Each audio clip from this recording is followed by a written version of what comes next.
The city is flooded to the point that the water has reached her apartment window. An announcement from the management office says that the floodwaters have reached the second floor in 7 of the buildings, and the third floor in another 3. All affected residents must evacuate to the upper floors, but the elevators are out of service. Suddenly the call ends and power goes out in the building. This triggers a memory of her being trapped in a car underwater with her husband Gawan. But there's a small gap between the water and the ceiling, so Anna takes a deep breath before diving back in to search for Jane. In another room, she finds her son's unconscious body and quickly grabs him before rushing to the door. No matter how hard she tries, it won't open, and she passes out too. Afterward, the trio gets moving and Jane admits that the water makes him think of the time his dad drowned in the car. She remembers breaking the car window and Gawan telling her to swim ahead while he took Jane. However, Gawan collapsed and couldn't swim anymore, so he handed their son to her and made them leave without him. Joe tries to stop her and reminds her that they can just recreate the child because they have his data, but Anna refuses to listen.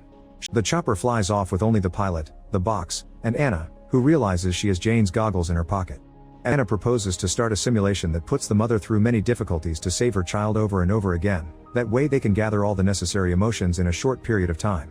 When meteorite fragments are about to hit the rocket, Anna connects to the simulation and wakes up in bed.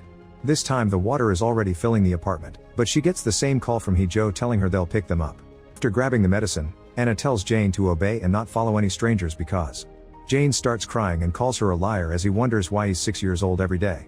At that moment the giant wave hits the building, so Anna holds Jane tightly and swims to the surface.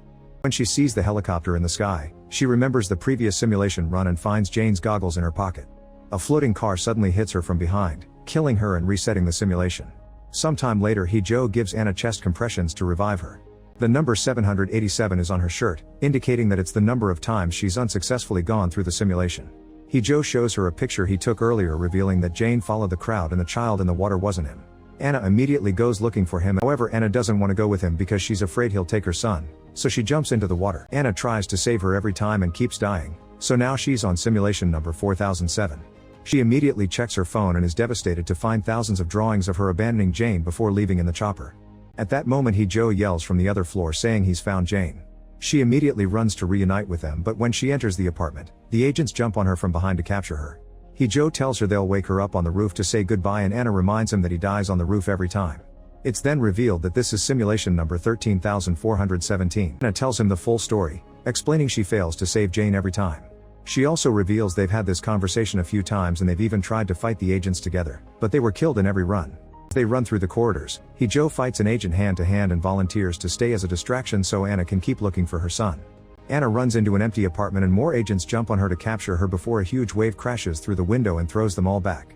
When she opens an abandoned wardrobe, she finally finds an unconscious Jane.